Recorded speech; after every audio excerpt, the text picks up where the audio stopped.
La loi dite de Brandolini, ou le principe d'asymétrie des baratins, est l'aphorisme selon Tu lequel... les saoules à parler comme un bouquin, tu peux pas faire simple. Dire de la merde, ça prend 2 secondes. Expliquer pourquoi c'est faux, ça prend du temps. Et bah voilà.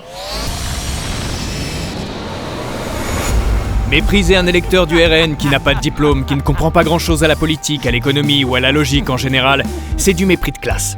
Et à tous les gauchistes issus d'un monde ouvrier qui en a été pendant longtemps la première victime, reproduire ça, faites-vous des... Mais considérer l'électorat RN comme un enfant stupide incapable de comprendre l'horreur de ce qu'il fait et dont il faudrait ménager la sensibilité serait le summum du mépris. Alors je vais être franc et factuel. Voter pour le RN, c'est être raciste.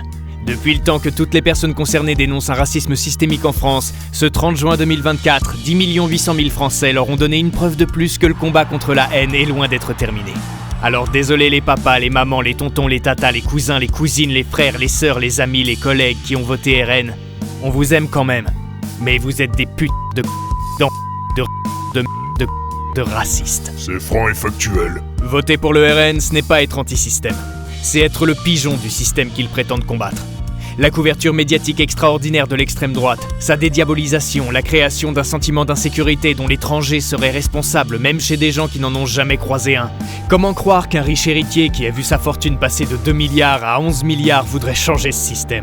Comment ne pas voir la propagande offerte à un parti qui veut lui brader les médias du service public que le gouvernement a déjà commencé à démanteler ?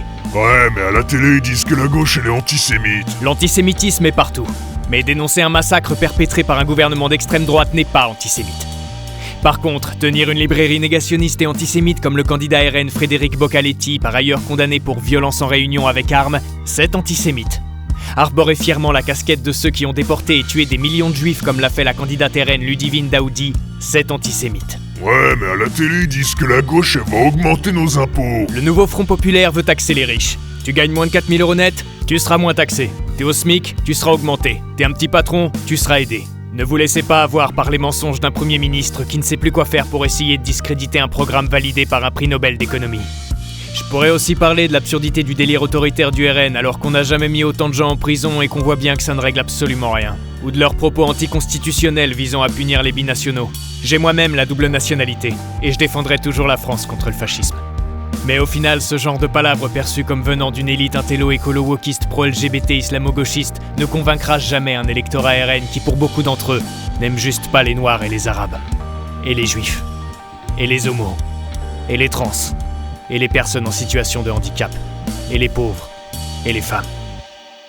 Alors si tu veux pas que tes proches te voient comme un facho, ce dimanche 7 juillet, va voter contre eux.